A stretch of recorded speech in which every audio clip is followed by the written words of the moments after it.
शहर की कई अहम सड़कों पर इन दिनों सियासी जमातों के बड़े बड़े फ्लेक्सी बोर्ड्स और बैनर्स नजर आ रहे हैं। बीजेपी की कौमी अरकान आमिला के इजलास के सिलसिले में भी बैनर्स लगाए गए हैं, जबकि टीआरएस की जानिब से अपोजिशन जमातों के इत्तेहादी उम्मीदवार यशवंत सिन्हा के दौरे के पेश नज़र बड़े बड़े फ्लेक्सी बोर्ड्स और बैनर्स लगाए गए हैं। ऐसा महसूस होता है कि बीजेपी और टीआरएस के दरमियान मसाबिकत जारी है।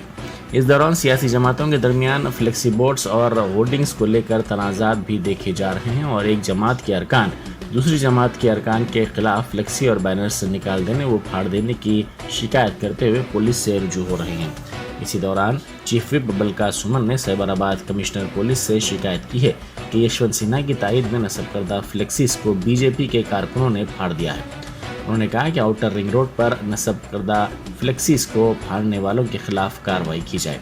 कमिश्नर पुलिस से तहरीरी तौर पर शिकायत करते हुए फ्लेक्सी बोर्ड फाड़ने वालों की तस्वीर भी उनके हवाले की गई।